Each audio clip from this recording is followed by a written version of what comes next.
गीता का पाठ करे जो मिटे अज्ञान का जाल, मोक्ष का वरदान मिले हो जीवन में उजियार। एकादशी का व्रत धरे शुद्धो मन प्राण, पुण्य से भर दे जीवन मिले सत्य का ज्ञान। गीता जयंती केवल एक पर्व ही नहीं, ये धर्म, कर्म और मोक्ष का अनुपम संदेश है।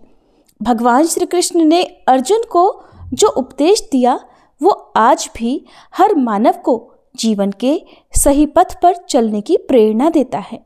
मोक्षदा एकादशी नाम से ही स्पष्ट करती है कि ये तिथि मोक्ष का द्वार खोलने वाली तिथि है।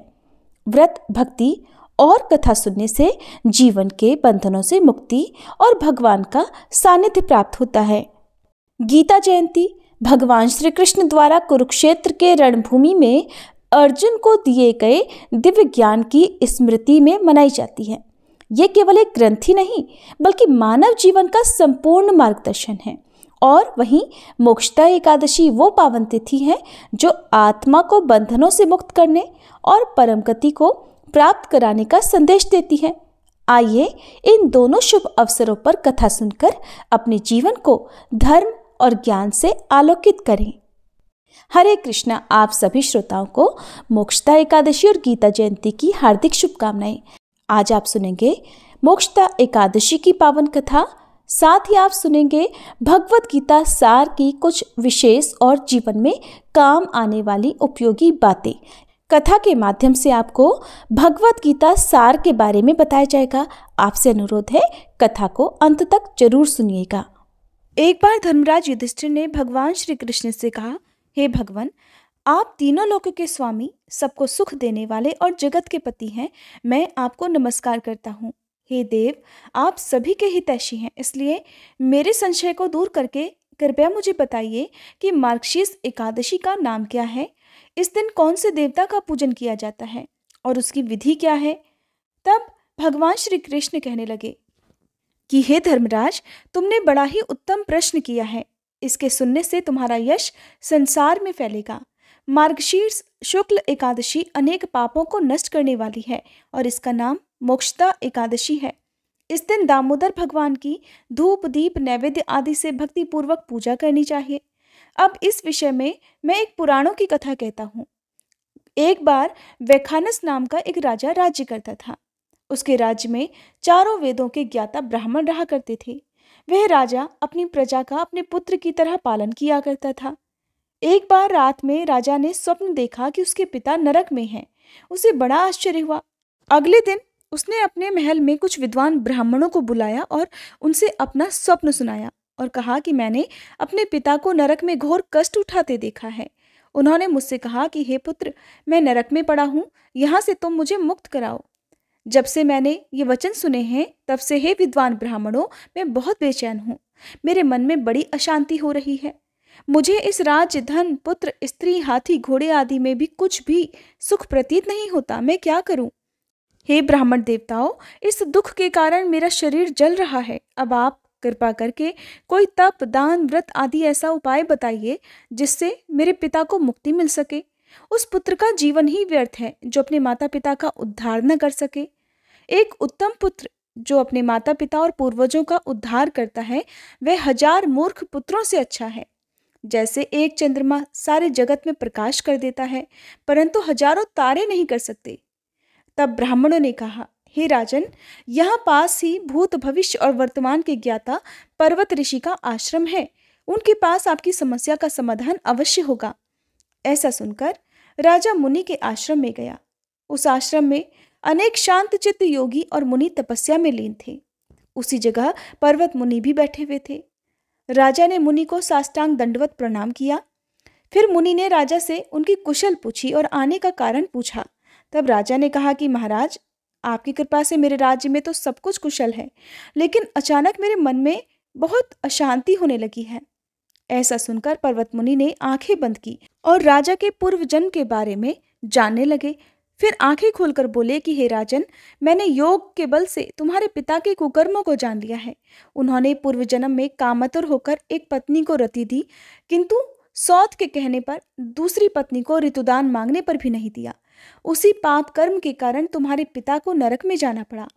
तब राजा कहने लगा, हे मुनिवर, इसका कोई उपाय बताइए। तब मुनि ने कहा कि हे राजन, आप मार्गशीर्ष एकादशी का उपवास करें और उस उपवास के पुण्य को अपने पिता को संकल्प करके दान कर दें। इसके प्रभाव से आपके पिता को अवश्य ही नरक से मुक्ति मिल जाएगी। मुनि के ये वचन सुनकर राजा ने उन्हें धन्यवाद करके प्रणाम किया और फिर अपने महल में आया। मुनि के कहने पर उसने अपने परिवार सहित मोक्षदा एकादशी का व्रत किया और इसके उपवास का सारा पुण्य उसने अपने पिता को अर्पित कर दिया। इस व्रत के प्रभाव से राजा के पिता को नरक से मुक्ति मिल गई और स्वर्ग में जाते हुए वे पुत्र से कहने लगे कि हे पुत्र, तेरा कल्याण हो। ऐसा कहकर वे स्वर्ग को चले गए। मार्गशीर्ष मास की शुक्ल पक्ष की मोक्षदा एकादशी का जो व्रत करते हैं उनके सभी पाप नष्ट हो जाते हैं।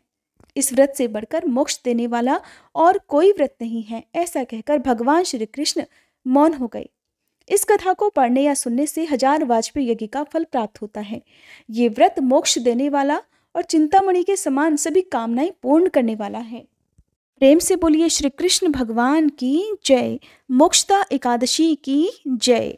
महाभारत के कुरुक्षेत्र में सबसे बड़े धर्म युद्ध में भगवान श्री कृष्ण ने सारथी बनकर अपने शिष्य, अपने सखा अर्जुन को भगवत गीता का उपदेश दिया था, जिसे हम सरल गीता सार भी कहते हैं। 5000 साल बीत जाने पर भी भगवत गीता के उपदेश आज भी हम सभी के जीवन में उतने ही महत्वपूर्ण हैं। पवित्र ग्रंथ भगवत गीता में भगवान श्री कृष्ण द्वारा जीवन की वास्तविकता और मनुष्य धर्म से जुड़े उपदेश दिए गए हैं। श्रीमद् भगवत गीता के पास आपके हर प्रश्न का उत्तर है। चाहे आपकी कोई भी परेशानी हो, कोई भी समस्या हो, कोई भी इच्छा हो, भगवत गीता आपके हर प्रश्न का उत्तर देती है, आपकी हर समस्या का समाधान देती है। चाहे वो परेशानी आपके मन की हो या धन की हो, या फिर आपके शरीर की हो, आपके रिश्ते की हो, आपको अपनी हर समस्या का उत्तर भगवत गीता में जरूर मिलेगा। और आज हम उसी भगवत गीता के ऐसे 11 अनमोल उपदेश आपको बताएंगे जो आपकी पूरी जिंदगी बदल कर रख देंगे। बस आप इन बातों को वीडियो के अंत तक ध्यान से जरूर सुनिएगा। जो भी व्यक्ति इस वीडियो को अंत तक सुनेगा उसे अपनी जिंदगी, अपनी हर परेशानी का हल अवश्य मिलेगा। उसे अपनी जिंदगी में जो कुछ भी चाहिए वो जरूर मिलेगा। भगवत गीता का सबसे पहला उपदेश यही है कि अगर कोई आपका अपना है या कोई आपसे बड़ा है तो उसका अपने प्रति गलत व्यवहार कभी भी बर्दाश्त नहीं करना चाहिए। ये भगवत गीता का उपदेश हमारी जिंदगी से भी जुड़ा हुआ है। हम भी अपने मन की अधिकतर तकलीफों को, अधिकतर दुखों को ये सोचकर जिंदगी भर सहन करते रहते हैं कि ये तो मेरा अपना है, ये तो मेरा बड़ा है, इसको भला हम कुछ कैसे कह सकते हैं। अगर हम नहीं सहन करेंगे और हम उन्हें कुछ कह देंगे तब तो हमारे रिश्ते ही खराब हो जाएंगे, हमारे रिश्ते ही टूट जाएंगे। लेकिन सोचने की बात यह है कि उस व्यक्ति को आप अपना कैसे मान सकते हैं जो आपकी तकलीफों की वजह है, आपके दुख का कारण है। क्योंकि आपका अपना तो वो होता है जो आपकी तकलीफों को दूर कर दे।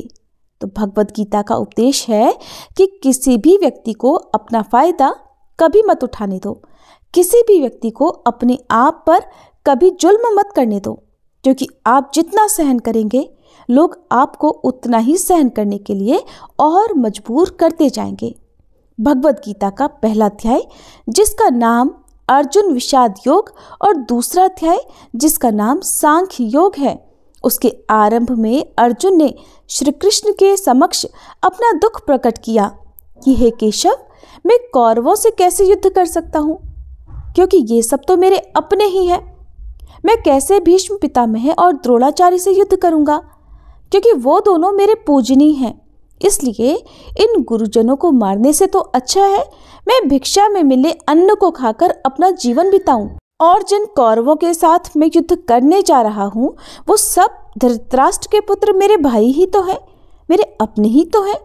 और इन सब को मारने से तो अच्छा है कि मैं सन्यासी बन जाऊं।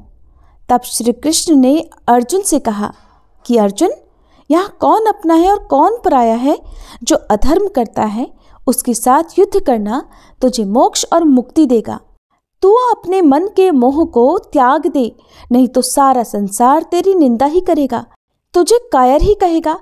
यहाँ पर बात अपने पराई की नहीं है, बात है धर्म और अधर्म की, बात है सही और गलत की। अगर तू गलत को सहेगा, उसका अंत नहीं करेगा, तो गलत करने वाले को तो और बल मिलेगा, ऐसे में वो और भी गलत करेगा। इसलिए अपने मन के मोह को त्याग कर तो युद्ध कर। महाभारत की एक और कहानी भी है। जब अर्जुन के पुत्र अभिमन्यु की युद्ध में मृत्यु हो गई, तब अर्जुन बहुत दुखी हुआ और रोने लगा। वह श्री कृष्ण से कहने लगा कि हे कृष्ण, मेरा पुत्र अभिमन्यु तो मर गया है, मैं ये दुख बिल्कुल भी सहन नहीं कर सकता, मैं भी अपने आप को समाप्त कर लूँगा। तब भगवान श्री कृष्ण उसे आत्माओं के लोक में लेकर गए, जहाँ अभिमन्यु आनंद से बैठा हुआ था, क्योंकि उसने क्षत्रियोचित व्यवहार किया था, इसलिए उसे उत्तम पद की प्राप्ति हुई। जब अर्जुन रोते रोते अपने पुत्र अभिमन्यु के पास पहुंचा, अपने पुत्र को देखकर वह तो बहुत प्रसन्न हुआ और अपने पुत्र को गले से लगाकर कहने लगा कि हे पुत्र, तेरे बिना तो मैं जीवित ही नहीं रह सकता, मैंने तो अपने जीवन की आशा का ही त्याग कर दिया है। तब अभिमन्यु कहने लगा कि आप कौन हैं? अर्जुन ने कहा, तू नहीं जानता, मैं तेरा पिता हूँ और तू मेरा पुत्र है। तब अभिमन्यु कहने लगा कि कौन पिता कौन पुत्र, मेरे तो हजारों जन्म हुए हैं, किसी जन्म में आप मेरे पिता बनते हैं और किसी जन्म में मैं भी आपका पिता बनता हूँ। आत्मा का ना कोई माता होता है न कोई पिता। जब अर्जुन ने देखा कि मेरा पुत्र भी मुझे नहीं पहचान रहा, तब उसका सारा मोह खत्म हो गया। इसलिए भगवत गीता के इस उपदेश को ठीक से समझ लो कि यहाँ पर कोई अपना या पराया नहीं है। जो बुरे वक्त में, तकलीफ के वक्त में हमारा साथ दे, सिर्फ और सिर्फ वही हमारा अपना है, बाकी सब पराए हैं। भगवत गीता का दूसरा उपदेश ये है कि जो चला गया है उसका कभी दुख मत करो, और जो आने वाला है उसकी बिल्कुल भी चिंता मत करो। जब महाभारत का युद्ध चल रहा था, तब अर्जुन ने श्री कृष्ण से कहा कि अगर ये युद्ध हुआ तो करोड़ों लोग मारे जाएंगे। जो सैनिक और योद्धा इस युद्ध में मारे जाएंगे, उनकी पत्नियों का क्या होगा? समाज कैसे आगे बढ़ेगा? और भी बहुत सारी बातें अर्जुन ने विस्तार से कही हैं। तब भगवान श्री कृष्ण ने अर्जुन को समझाते हुए कहा कि अर्जुन, तू बड़ी बड़ी ज्ञानियों जैसी बातें करता है, लेकिन जो सच में ज्ञानी होता है वो लोग जो मर चुके हैं या जा चुके हैं या एक दिन जाने वाले हैं, उनकी चिंता नहीं करता, उनका कभी दुख नहीं करता। तेरे हाथ में तो कुछ भी नहीं है, तू चाह कर भी कुछ भी नियंत्रित नहीं कर सकता। जीवन और मरण ये तो प्रकृति का नियम है, इसलिए जो ज्ञानी होता है वो किसी के मरने पर भी नहीं रोता। ज्ञानी जन न ही बीते हुए कल का शोक करते हैं और न ही आने वाली कल की चिंता करते हैं। इसलिए जो होने वाला है वो तो होकर ही रहेगा, और जो नहीं होने वाला है वो कभी नहीं होगा। ऐसा निश्चय जिसको समझ में आ जाता है, जिसकी बुद्धि में आ जाता है, उसे कभी कोई चिंता नहीं सताती, कभी कोई दुख उसे नहीं सताता। और हमारे सारे दुखों का कारण है चिंता। यही दुख तो है।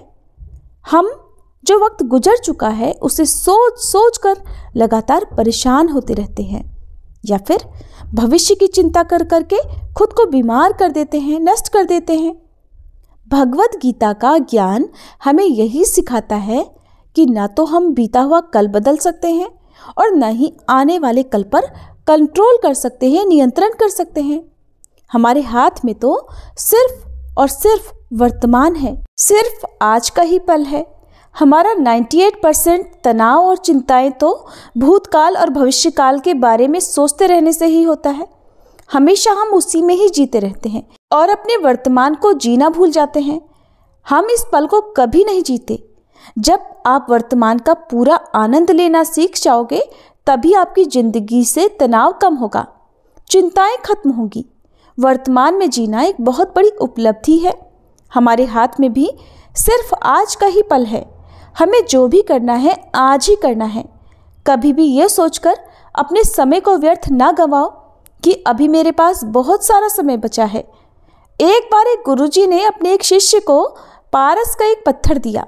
उनका वह शिष्य बहुत आलसी था। हर काम को आने वाले कल पर टाल देता था। तब गुरुजी ने उसे कहा कि मैं तुझे ये पारस पत्थर दे रहा हूँ। इस पारस पत्थर से जब तू लोहे को स्पर्श कराएगा तो वह लोहा स्वर्ण बन जाएगा। वह पारस पत्थर मैं तुझे 1 महीने के लिए दे रहा हूँ। जब 1 महीने का समय समाप्त हो जाएगा तब मैं तुझसे ये पारस पत्थर वापस ले लूँगा। तब तक तू इस पत्थर को अपने पास ही रख। गुरुजी का वह आलसी शिष्य बाजार में लोहा खरीदने के लिए गया। जब बाजार में वह लोहा खरीदने पहुंचा तो उसे लोहे का दाम बहुत अधिक महंगा लगा। तो उसने कहा कि चलो थोड़े दिन बाद रुककर खरीद लूँगा, जब लोहे का दाम कम हो जाएगा। लेकिन उसकी बुद्धि में ये बात बिल्कुल नहीं आई कि मैं इस लोहे को ही सोना बनाकर बहुत अधिक धन बना सकता हूँ। लेकिन उसके मन की सुस्ती, उसके मन का आलस्य, उस कारण उसने उस काम को आने वाले कल पर टाल दिया। ऐसा करते करते पूरा महीना समाप्त हो गया। फिर गुरुजी अपने उस शिष्य के पास पहुँचे कि बताओ तुमने इस 1 महीने में कितना सोना बनाया। शिष्य बोला कि गुरुजी मैंने तो अभी सोना बनाना शुरू भी नहीं किया। तब गुरुजी कहने लगे कि मुझे अब वह पारस पत्थर वापस चाहिए। शिष्य कहने लगा नहीं गुरुजी, मुझे थोड़ा सा समय और दे दीजिए, मैं थोड़ा सोना बनाना चाहता हूँ। गुरुजी ने कहा कि ये पारस पत्थर पूरा 1 महीना तेरे पास था, लेकिन तू कुछ भी नहीं कर पाया और अब समय समाप्त हो चुका है। और ठीक ऐसे ही हमारा जीवन है। ये समय ही हमारा पारस पत्थर है। हम समय के एक एक पल से अपने जीवन को सोना बना सकते हैं, लेकिन हमें तो यही लगता है कि हमारे पास समय बहुत है। अभी तो हमें अपने आने वाले भविष्य के लिए बहुत कुछ करना है और अपने भविष्य के लिए हमें बहुत कुछ कमा कर रखना है।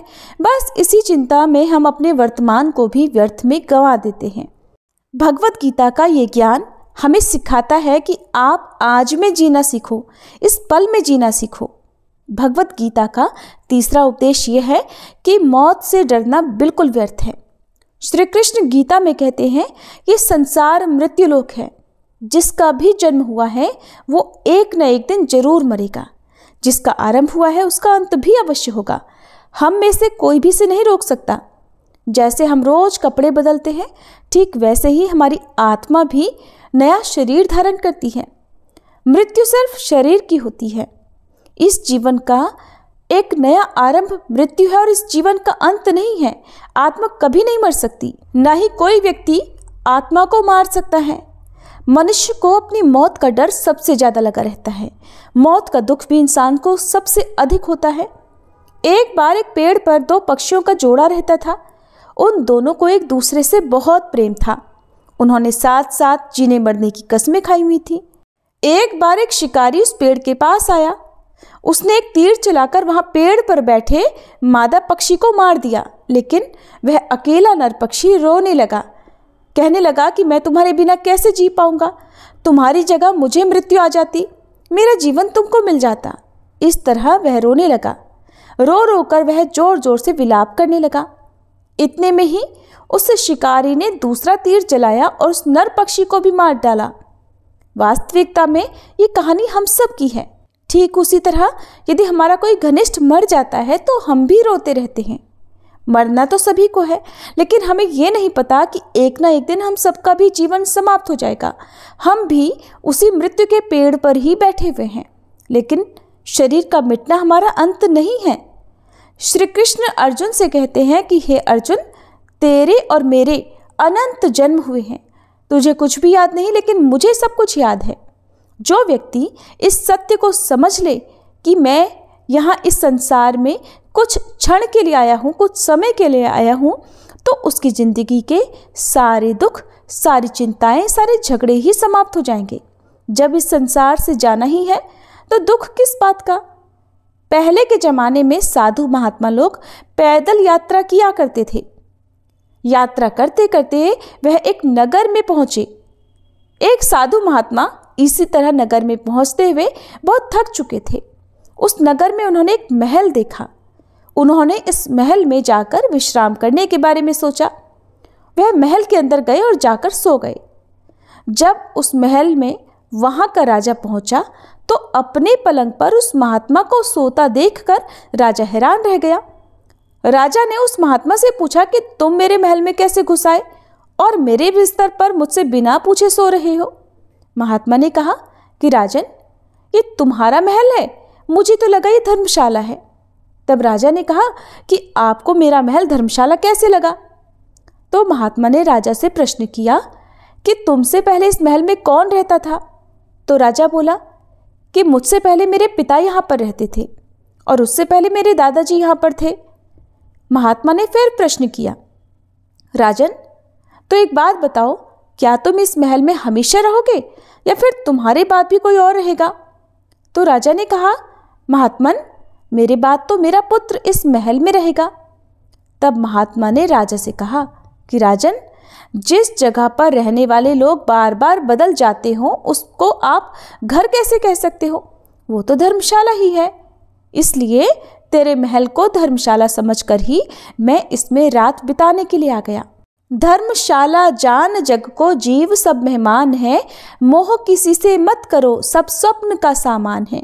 अगर हम भी इस बात को समझ लें कि हम यहाँ कुछ समय के लिए आए हैं, आनंद करने के लिए आए हैं, खुश रहने और खुशियाँ बांटने के लिए आए हैं, तो हमारे सारे दुख ही समाप्त हो जाएंगे।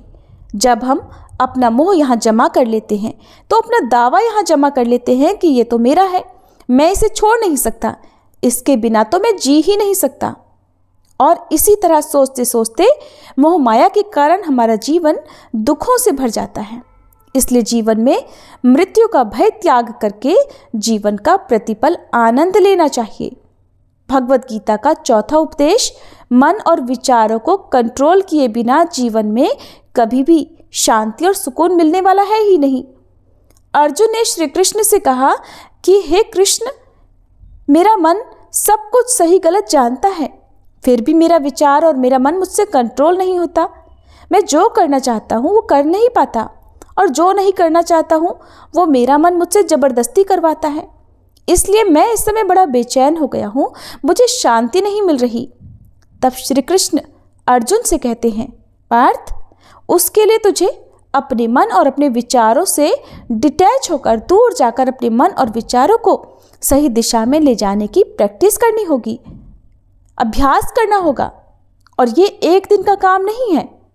जब तक तू अपने मन और विचारों की गुलामी का त्याग नहीं करता, तब तक तुझे जीवन में कभी भी शांति नहीं मिलेगी। एक बार एक राजा था, वह बहुत बेचैन और परेशान रहा करता था।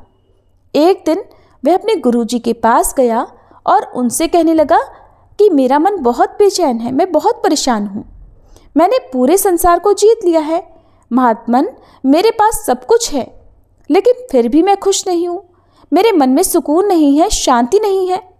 तब गुरुजी ने राजा से कहा कि राजन, तुम्हारे नगर में अगर कोई ऐसा व्यक्ति है जिसने सुकून को प्राप्त कर लिया हो, शांति को प्राप्त कर लिया हो, तो तुम उसका एक बार कुर्ता पहन लो, तुम्हारे जीवन में भी शांति आ जाएगी।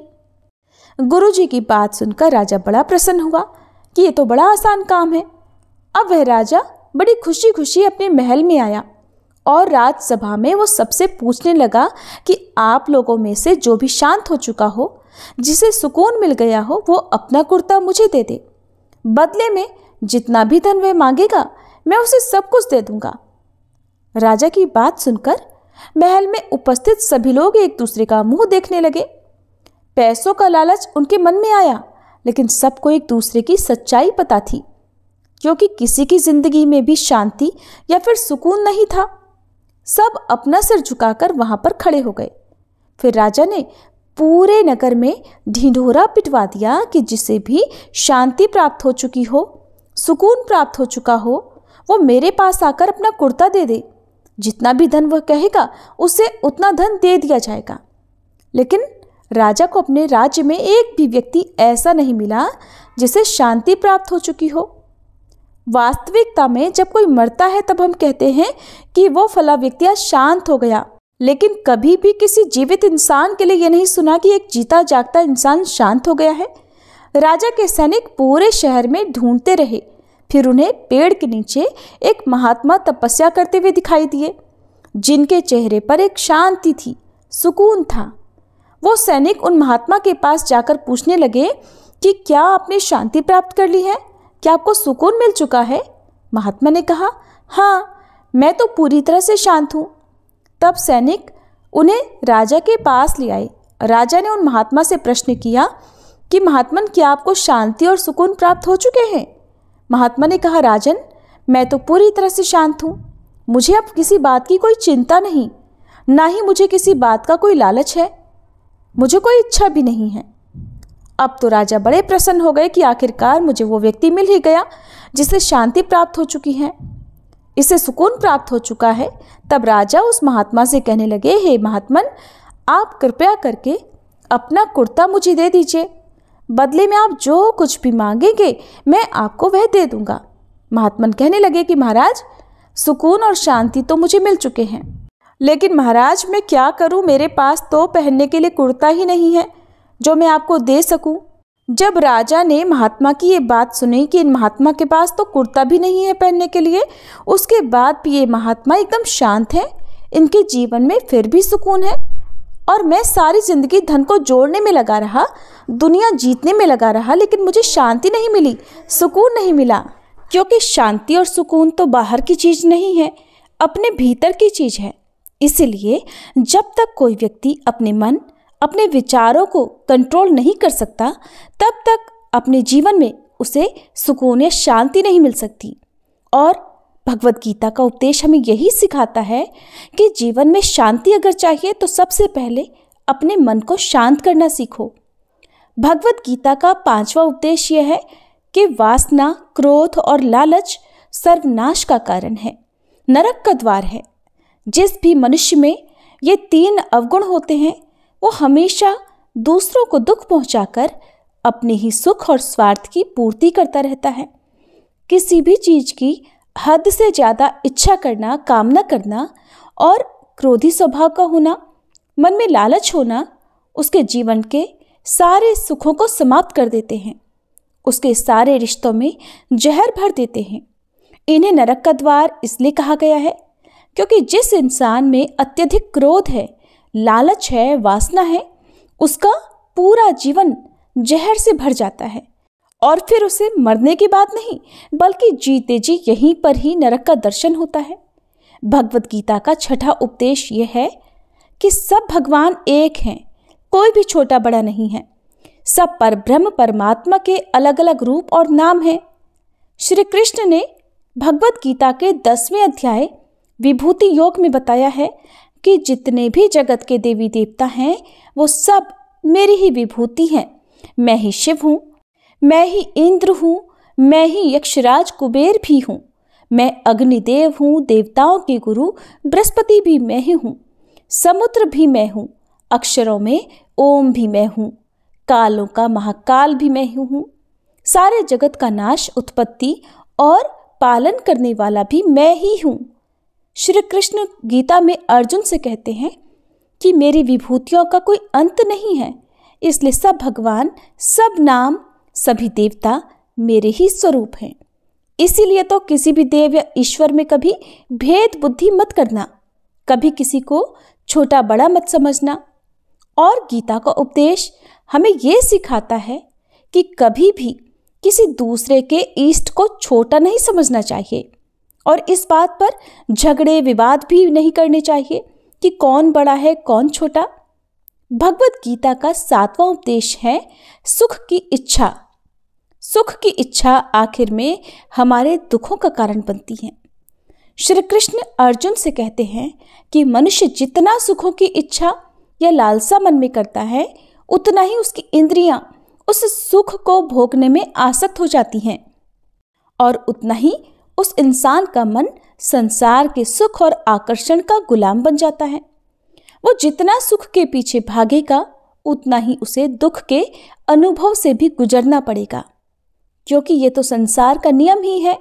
जो चीजें शुरू में मन को बहुत आकर्षित करती हैं, बाद में वही दुख का कारण बन जाती हैं, और जो चीजें शुरू में मुश्किल लगती हैं, कठिन लगती हैं, बाद में वही हमारे बहुत काम आती हैं।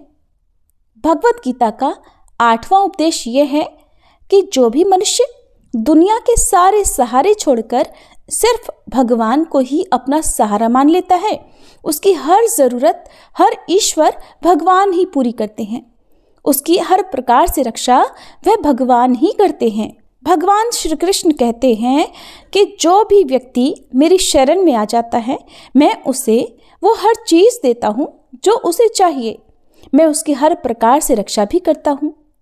भगवत गीता का नवा उपदेश यह है कि इस संसार में हमारा कुछ भी नहीं है।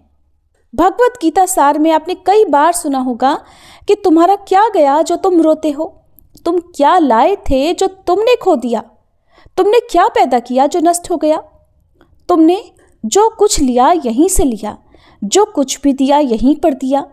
जो आज तुम्हारा कल है वो कल किसी और का होगा, क्योंकि परिवर्तन ही इस संसार का नियम है। कल तक जिसके बिना आप जी नहीं सकते थे, आज उनसे कोई रिश्ता ही नहीं है, बातचीत तक नहीं है।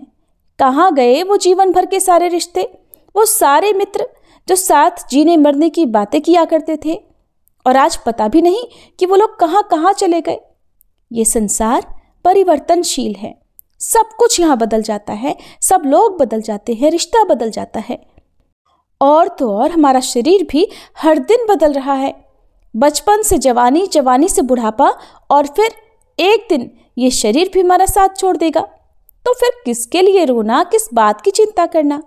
हम सारी जिंदगी चीज़ों को, रिश्तों को, जिंदगी को बनाने में, सजाने संवारने में लगे रहते हैं, और फिर एक दिन एक ही क्षण में सब कुछ बिखर जाता है। सारी जिंदगी जिस संपत्ति को या जिन रिश्तों के लिए हम लड़ते झगड़ते रहे हैं, एक दिन सब कुछ छोड़कर हमें इस दुनिया से जाना ही पड़ता है। भगवत गीता का 10वां उपदेश हमें ये सिखाता है कि किसी से भी हद से ज़्यादा मोह कभी मत करना। भगवान श्री कृष्ण ने भगवत गीता का पूरा ज्ञान ही अर्जुन के मोह को नष्ट करने के लिए दिया है। कहा है कि ये मोह ही है जो इंसान को सबसे ज़्यादा रुलाता है। मोह इतना बलवान है कि शेर जैसे इंसान को भी गीदड़ बना सकता है। जो अर्जुन युद्ध में देवताओं तक को भी जीत गया, लेकिन आज युद्ध के मैदान में, कुरुक्षेत्र में, जब विपक्षी सेना में उसके अपने अपने रिश्तेदार ही खड़े थे, तो उन रिश्तेदारों को देखकर उसके हाथ कांपने लगे। तब वह कहने लगा, हे केशव, मेरे हाथ में तो धनुष पकड़ने की ताकत भी नहीं बची, मेरे हाथ कांप रहे हैं, मैं युद्ध नहीं कर पाऊंगा। और ये मोह इतना दर्दनाक होता है कि जिसकी पीड़ा ना सह पाने के कारण कई बार लोग अपनी जिंदगी तक समाप्त कर देते हैं, आत्महत्या तक कर लेते हैं कि उस व्यक्ति के बिना हम जी नहीं पाएंगे। जीवन में किसी से भी हद से ज़्यादा मोह करोगे तो फिर जीवन भर पीड़ा का ही सामना करना पड़ेगा। जो व्यक्ति जीवन भर अपने मोह माया के जाल से बाहर नहीं आता, उसका सब कुछ छिन जाता है, उसकी सारी खुशियां खत्म हो जाती हैं। इसीलिए भगवत गीता का ज्ञान बार बार यही सिखाता है कि मोह का त्याग करो, सत्य के दर्शन करो कि वास्तविकता क्या है, क्योंकि हमारा मोह हमें हमेशा झूठ ही दिखाता है, झूठ पर ही विश्वास दिलाता है, और ये ही हमारे दुखों का सबसे बड़ा कारण है। हम मोह कर लेते हैं, हम ही लोगों से उम्मीदें लगा बैठते हैं, लेकिन वास्तविकता इससे बिल्कुल अलग होती है।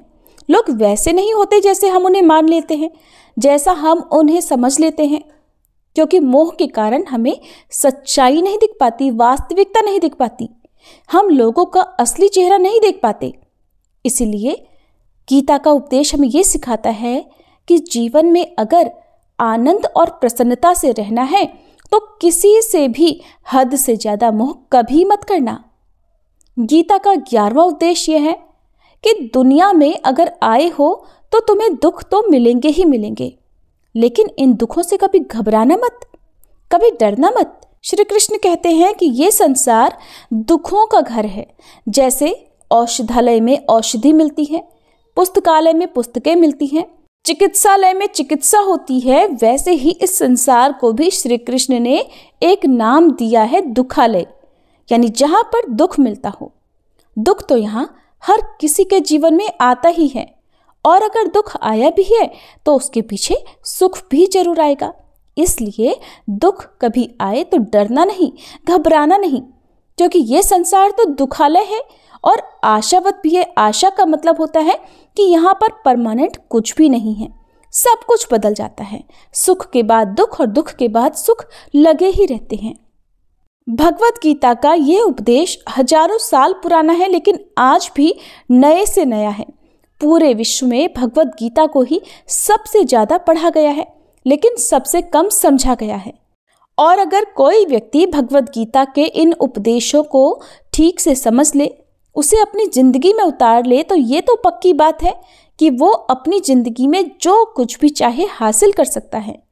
अपने जीवन की हर समस्या से वो एक ही क्षण में बाहर आ सकता है। और भगवत गीता के इन दिव्य उपदेशों को हमें बार बार सुनना चाहिए, हर रोज सुनना चाहिए। जब भी जीवन में कोई चिंता, कोई परेशानी, कोई दुख आए, तो एक बार आप भी इस उपदेश को जरूर सुन लेना। मन में ये विश्वास भी जरूर रखना कि गीता का ये उपदेश आपकी जिंदगी, आपकी हर परेशानी में आपको राह अवश्य दिखाएगा, आपको हर परेशानी से जरूर उबार लेगा।